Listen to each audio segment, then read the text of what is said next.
ব্যাপারটা কি? মাত্র 2 মাসের মধ্যে এমন কি হলো যে এই গ্রামের এই দুর্দশা হয়েছে? দয়ালের বাড়ি গিয়ে দেখি তো।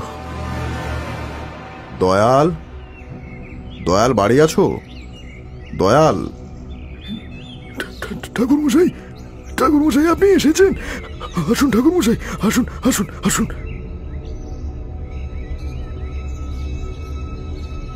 দয়াল, গ্রামের একই হাল হয়েছে? মাত্র 2 মাসে এমন শোচনীয় হাল হলো কি করে? আমি তো কিছুই বুঝতে পারছি না। ঠাকুরমশাই, সবই কপাল, বুঝলেন তো। জানি না আমাদের গ্রামে কার কোন নজর পড়েছে। আপনি যখন এসেছিলেন তখন নরেনের বউয়ের নৃশংসভাবে হত্যা হয়েছিল। হ্যাঁ, তা মনে আছে, কিন্তু তার সঙ্গে এসবের কি সম্পর্ক? সম্পর্ক যে বড়ই গভীর ঠাকুরমশাই। সেই মৃত্যু থেকেই আমাদের গ্রামে এক অরাজকতা শুরু হয়েছে। কি? একের পর এক হত্যাকাণ্ড হয়ে চলেছে। তার মানে আবার বুঝি ওইভাবে কারোর মৃত্যু হয়েছে? না ঠাকুরমশাই, কারণ না। বলুন কতজনের? একের পর এক 8 জন ওই একইভাবে মারা গেছে।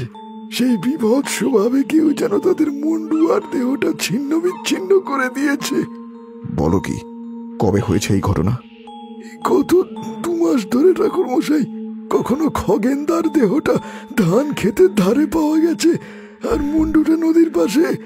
আবার কখনো শ্যামল দাদার মুন্ডুটা নদীর পাড়ে পেয়েছি তো দেহটা তার বাড়ির উঠোনে। যেন কেউ ওই দেহ নিয়ে ছেলে খেলা করেছে। আর সেই ভয়ে গ্রামের বেশিরভাগ লোক গ্রাম ছেড়ে পালিয়ে গেছে, তাই তো? হ্যাঁ ঠাকুরমশাই, কেউ তো জানে না এবারে কার পালা। আমার মনে হয় এবারে আমার মৃত্যু নিশ্চিত। কেন দয়াল, তুমি এই কথা কেন বলছো? চণ্ডী মণ্ডপে আমরা 8 জন একসঙ্গে বসে গল্প করতাম ঠাকুরমশাই, কিন্তু একে একে খগেনদা, শ্যামলদা আরো সকলে গেল। এবার সে আমাকে শেষ করবে। ঠাকুরমশাই, আমাকে আমাকে ক্ষমা করো দয়াল, আমি এই বিষয়টাকে এতটা গুরুত্ব দিইনি। যদি আমি না যেতাম এতগুলো মৃত্যু হয়তো হতো না।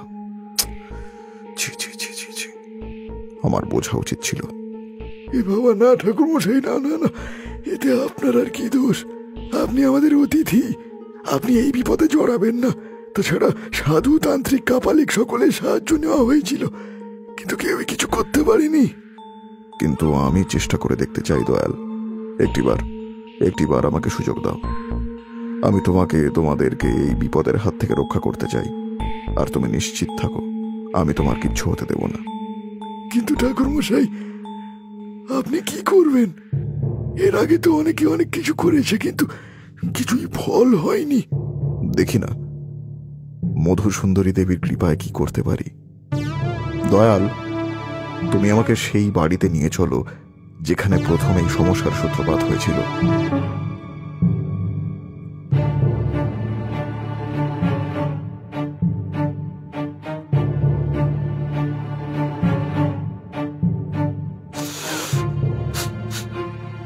গন্ধ, সেই তীব্র গন্ধ।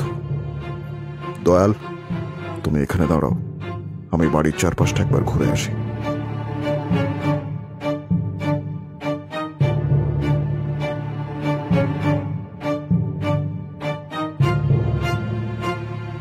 চলো একবার ভেতরটা দেখা যাক। এতদিন বাড়িটা খোলা রয়েছে, হয়তো কিছু পাওয়া যাবে না, তবুও দেখি, চলো। তারানাথ আর দয়াল নরেনের ঘরে ঢুকল। বেশ কিছুদিন লোকের বাস নেই বলে ঘরের মেঝেতে ধুলো আর দেওয়ালে মাকড়সার জালে ভরে গেছে। তারানাথ ঘরের মধ্যেটা দেখে একবার বিছানার নিচে উঁকি দিতেই দেখল সেখানে একটা কাঠের বাক্স। তারানাথ খুব সাবধানে সেটা বের করে বলল, বাক্সের গায়ে ধুলোর প্রলেপ পড়ে গেছে দেখছি, কিন্তু উপরে দেখছি একটা হাতের ছাপ, যার অর্থ এই বাক্স কেউ খুলেছে। আর কি হলো ঠাকুরমশাই, চুপ করে গেলেন যে? বাক্সের ভিতরে যে তন্ত্র সাধনার বই রয়েছে দয়াল, এই বাড়ির কেউ কি তন্ত্র সাধনা করত? এই যা আপনাকে তো এত কথা বলেছি, সেই কথাটাই বলা হয়নি। নরেন, আমাদের বন্ধু নরেন, সেই তো তন্ত্র সাধক ছিল, সেই নিয়েই তো যত গন্ডগোল। যা ভেবেছিলাম তাই। এখানে অতি নিম্নমানের এক পিশাচের অস্তিত্ব টের পাচ্ছি। গন্ডগোল গন্ডগোল। আচ্ছা, কিসের গন্ডগোল? নরেনের সঙ্গে ওর ভাগ্নের গন্ডগোল। সত্যি তো, আপনাকে বলতে গিয়ে খেয়াল হলো ঠাকুরমশাই, সেই নরেনের স্ত্রীর মৃত্যুর পর থেকে আমরা কিন্তু ওর ভাগ্নেটাকে আর দেখতে পাইনি। সেই সবের মধ্যে জড়িয়ে নেই তো ঠাকুরমশাই? দেখো দয়াল, তুমি যদি আমাকে সবকিছু খুলে না বলো, আমি কিন্তু আর সাহায্য করতে পারবো না। আমার কাছে কিছু লুকিও না, সবটা খুলে বলো।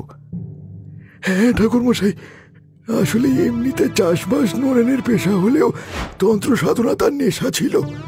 এমনিতে হাসি খুশি নরেনের মনটাও বড় উদার ছিল। তাই তো যখন ওর একমাত্র ভাগ্নে নান্টুর বাবা মা মারা গেল, তখন নরেন তাকে নিজের বাড়িতে আশ্রয় দিল। নরেন ও তার স্ত্রী নান্টুকে ভালোবেসে যত্নে পড়াশোনা শিখিয়ে মানুষ করার চেষ্টা করতে থাকলো। কিন্তু নান্টু ছেলেটা মোটেই সুবিধা ছিল না, জানেন তো। পড়াশোনা ছাড়া বাকি সব জিনিসে তার আগ্রহ ছিল। একদিন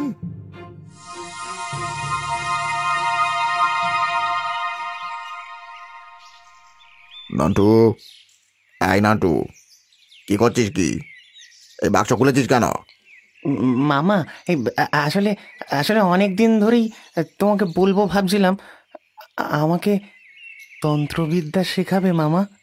কি খাবার মতন কথাবার্তা বলছিস বলতো নান্টু? হ্যাঁ, তুই এখন ছোট, কোথায় লেখাপড়া শিখে মানুষের মতন মানুষ হবি তা নয়। যা গিয়ে পড়তে বস।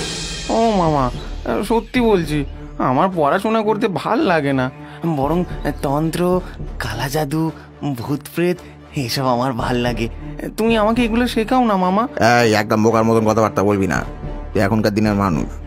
এইসব বড় অশুভ জিনিস, আর আমি তোকে এসবের মধ্যে জড়াতে চাই না। তাছাড়া তন্ত্রবিদ্যা ছেলের হাতের মোয়া নয় যে চাইলেই সব পাওয়া যায়। ওই জন্যই তো বলছি, আমাকে তোমার শিষ্য করে নাও না মামা। আমরা দুজনে মিলে অনেক অনেক টাকা রোজগার করব।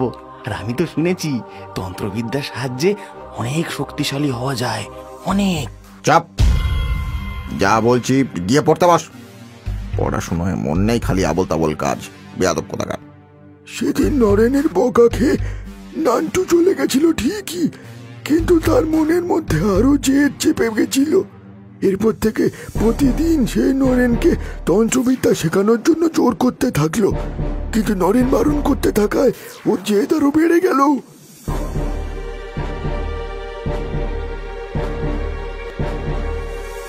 তো মহা সমস্যায় পড়া গেল। হ্যাঁ, ভাগ্নের জেদ তো দিন দিন বেড়েই চলেছে, কোনো কথাই সে শুনতে নারাজ। তাই তো দেখছি, আজকাল আমার সাথেও খারাপ ব্যবহার করে। ভেবেছিলাম বাপ মা মরা ছেলেটাকে আদর যত্নে রাখবো, কিন্তু মামা, তোমাকে আমি আবার জিজ্ঞেস করছি, তুমি আমাকে তন্ত্রবিদ্যা শেখাবে কিনা বলো। তুই আমায় হুমকি দিচ্ছিস নাকি রে ভাগ্নে? তোর এত বড় সাহস? তোকে আমি নিজের ঘরে ঠাঁই দিয়ে পড়াশোনা শেখাতে চাইছি, আর তুই? হ্যাঁ, কারণ তোমার ধারণা তন্ত্রবিদ্যা শিখলে আমি তোমার থেকে বড় তান্ত্রিক হয়ে যাব, আর তুমি এটা সহ্য করতে পারবে না, তাই তো? এত হিংসে তোমার মামা। এই, নিজের সীমা ছাড়িয়ে যাস না, নইলে দূর দূর করে তাড়িয়ে দেবো হতভাগা কোথাকার। কি ভেবেছো আমি ভয় পেয়ে যাব? না, আমি ভয় পাই না। আর তন্ত্রবিদ্যা আমি শিখেই ছাড়বো। সমস্ত শক্তি আমার হাতের মুঠোয় থাকবে, আর তখন তোমার আফসোসের শেষ থাকবে না, এই বলে দিলাম। না, ভাগ্নের হাব ভাব সুবিধার ঠেকছে না। আমাকে এই বিষয়টা গ্রামের বন্ধুদের জানাতে হবে। আর এই গিন্নি, একটা কথা তোমাকে বলে দিই, ভগবান না করুক যদি আমার ভালো খারাপ কিছু একটা হয়ে যায়, তুমি আমার সমস্ত তন্ত্রের জিনিস পুড়িয়ে দেবে। এরপরেই নরেন আমাদের সমস্ত ঘটনা বলতে আমরা বন্ধুরা মিলে একটা ফোন দিয়ে আঁটলাম। আমরা ঠিক করলাম নান্টুকে এই গ্রাম থেকে ভাগাতে হবে, নইলে সমস্যা বাড়বে। ব্যাস, আমরা ওকে দেখা মাত্রই টনটিটকারি শুরু করলাম। কখনো ও মাঠে আসলে ওকে দেখলেই আমাদের বন্ধুদের মধ্যে কেউ বলে ওঠে, ওই গে, ওই এসেছে অপয়াটা। ওরে, আর কত অনিষ্ট করবি রে তুই? মাম্মাকে খেয়েও তোর মন ভরেনি? না না, ও তো রাক্ষস রাক্ষস। এবারে মামা মামিটাকে গিলতে এসছে, বুঝলে তো? আমাদের গ্রামের টিটকারি শুনে নান্টুর মুখ রাগে ফুঁসে উঠত। সেই জায়গা থেকে ও তৎক্ষণাৎ চলে যেত। কিন্তু আমরাও না চোরবান্দা, কখনো পুকুরের ধারে, কখনো গ্রামের মেলায় ওকে দেখলেই আমরা পরিকল্পনা মতন খোঁচা দিয়ে কথা বলতাম। এই তোর কি লজ্জা নেই নাকি রে? হ্যাঁ, এত অপমানের পরেও মামার ঘাড়ে চেপে পড়েছিস, বলি তোর কি মান সম্মান নেই? এই সত্যি আপদ একটা, এই নিজে কাজ করে খানা বাবা, মামার ঘাড়ে চেপে পড়ে রয়েছে। এর কিছুদিন পরে তন্ত্র সাধনা করতে গিয়ে নরেনের মৃত্যু হয়। সবাই বলেছিল সাধনায় ত্রুটি হয়, এরকম হয়েছে। এদিকে নরেনের স্ত্রী তার স্বামীর কথা মতন তন্ত্রবিদ্যার সমস্ত জিনিস পুড়িয়ে দেয়। কিন্তু সেই সময়ও নান্টু এসে অনেক বাধা দেওয়ার চেষ্টা করেছিল, কিন্তু এই বাক্সটার বিষয়ে হয়তো রানু বৌদির খেয়াল ছিল না। বুঝলাম, তার মানে ওই নানটুই এখন নিজের অপমানের প্রতিশোধ নেওয়ার জন্য একের পর এক হত্যা করে চলেছে। এসব তো আগে মনে হয়নি, কিন্তু আজ মনে হচ্ছে এইসব নান্টুরই কীর্তি। ঠাকুরমশাই, ও ঠাকুরমশাই, আমাকে ছাড়বে না, আপনি আমাকে বাঁচান। দয়াল, তুমি নিশ্চিন্তে থাকো, আমি তোমার সাথে তোমার বাড়িতে থাকবো। আমি থাকতে তোমাকে কোনো চিন্তা করতে হবে না। এরপর দেখতে দেখতে 1 সপ্তাহ কেটে গেল। গ্রামের আর কারোর মৃত্যু হলো না। তারানাথ ভাবতো হয়তো আজ কিছু হবে, কিন্তু হলো না। আরো 2 সপ্তাহ কেটে গেল। সেদিন রাতে তারানাথ দয়ালকে বলল, দয়াল, আমার মনে হচ্ছে বিপদ কেটে গেছে। আর যখন কোনো অঘটন ঘটেনি তখন তুমি নিশ্চিন্তে থাকো, আর আমাকে এবারে বিদায় দাও। বাবা, এইসব কি বলছেন ঠাকুরমশাই? এইখানে কি আপনার কোনো কষ্ট হচ্ছে? কি যে বলো দয়াল, তোমার আতিথেয়তার মিথ্যে সুযোগ আমি নিতে আর চাইছি না, মন চাইছে না। তাছাড়া এত রাতে কে এলো? গিয়ে দেখো তো।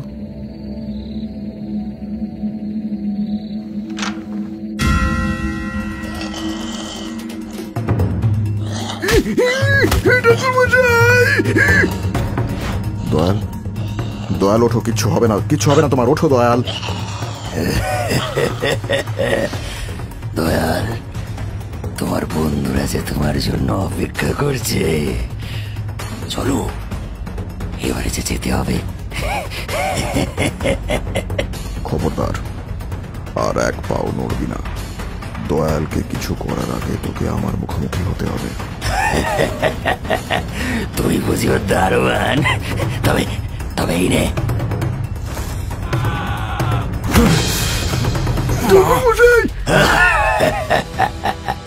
ও তোকে বাঁচাতে এসেছিল না, কিন্তু দেখ দেখ, নিজেই কুপকাত হয়ে গেছে। এবারে তোকে কে বাঁচাবে? তোর বন্ধুদের কাছে যাওয়ার সময় হয়ে গেছে যে। চ চ। মুহূর্তের মধ্যেই পিশাচ তার লোমশ হাতের মুঠোয় দয়ালকে শক্ত করে ধরল।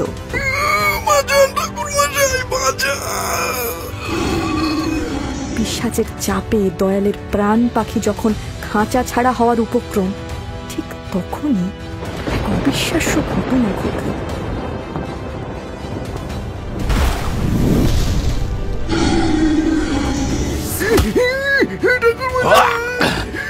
কে কে তুই? আমি তারানাথ তান্ত্রিক, তোর জম। দয়াল তোকে খারাপ কথা বলেছিল না, আমি তার থেকেও খারাপ কথা বলছি। তুই একটা আস্ত পিশাচ। মা বাবাকে খেয়েছিস তুই। শুধু তাই নয়, একের পর এক নিরীহ মানুষকে খুন করেছিস তুই। তুই একটা হত্যাকারী, খুনি, শয়তান তুই। তোর এত সাহস? তুই? পিশাচ তার হাত বাড়াতেই তারানাথ তার হাতে ধরা রুদ্রাক্ষের মালাটা পিশাচের দিকে ছুঁড়ে মারল। ঠিক যেমন গায়ের খোলস খসে পড়ে, তেমনি পিশাচের শরীর থেকে একে একে মাংস খসে পড়তে শুরু করলো, আর শেষে বেরিয়ে এলো নান্টু ধূপ করে মাটিতে বসে পড়ল। শান্তি পেলি নান্টু? আপনি কি করে? আমি সবটা জানি, কিন্তু এখন তোর থেকে জানতে চাই, কিসের জন্য, কিসের লোভে তুই এতগুলো হত্যা করলি? হত্যা? কার? আমি আমি কাউকে হত্যা করিনি, সত্যি বলছি। নাটক নাটক করিস না নান্টু। তুই শুধু তোর মামিকে নয়, গ্রামের নিরীহ লোকেদের হত্যা করেছিস। কিন্তু কি জন্য? ঠাকুর মশাই, বিশ্বাস করুন, আমি আমি ইচ্ছাকৃতভাবে এগুলো করিনি। হ্যাঁ, আমি মামার কাছে তন্ত্রবিদ্যা শিখতে চেয়েছিলাম, কিন্তু তিনি শেখাননি বলে আমার রাগ হয়েছিল। আমি আমি তাকে হত্যা করার কথা ভাবিনি। মিথ্যে বলছিস তুই, ডাহা মিথ্যে। তুই তোর মামিকে মেরেছিস? না ঠাকুর মশাই, না। মামা মারা যাবার পরে মামি যখন তার তন্ত্রের জিনিস পুড়িয়ে দিচ্ছিল, আমি তাকে অনেক বারণ করেছিলাম, কিন্তু তিনি শোনেননি। তিনি আমাকে ঘরে ঢুকতে দিতেন না, উল্টে সেদিন রাতে মারধর করলেন। আর তুই সিদ্ধান্ত নিলি মামিকে তুই হত্যা করবি, তাই তো? না না না, বিশ্বাস করুন, আমার মনে রাগ ছিল। গ্রামের লোকেরা আমায় যাচ্ছে তাই বলতো, সেই নিয়ে আমার ক্ষোভ ছিল। কিন্তু সেই ক্ষোভ যে সেদিন রাতে হঠাৎ এমন আকার ধারণ করবে আমি আমি বুঝিনি ঠাকুর মশাই। কোন দিন রাতে? সেদিন মামি মেরে আমাকে ঘর থেকে বাইরে বার করে ঘুমিয়ে পড়ে। আমার ভীষণ রাগ হয়েছিল। ভেবেছিলাম মামার তন্ত্রবিদ্যার যে কোনো একটা বই পেলেই সবকিছু থেকে অনেক দূরে গিয়ে সাধনা করব। সেই ভেবেই খুব সাবধানে পিছনে দরজা দিয়ে ঘরে ঢুকলাম। খুঁজতে খুঁজতে খাটের তলায় চোখ গেল, দেখলাম সেখানে অদ্ভুত একটা বাক্স, যেটা আগে আমি কোনোদিন দেখিনি। বিশ্বাস করুন ঠাকুর মশাই, কৌতূহলী হয়ে বাক্সটা খুলতেই দেখলাম তাতে একটা অদ্ভুত হাতের ছাপ, আর পাশে লেখা মন্ত্র। মন্ত্রগুলো কি অদ্ভুত! রিং ক্রিং ফট কুরু কুরু টস মস ফস সোহা।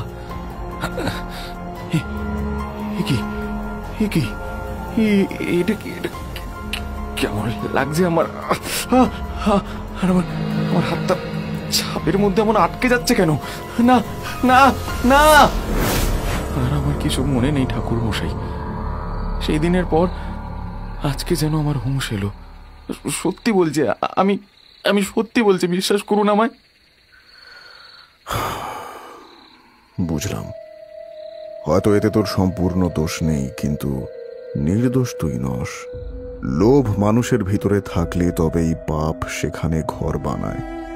তোর জন্য নিষ্পাপ লোকের প্রাণ গেছে, আর আমি সঠিক সময় না এলে হয়তো দয়া এলো।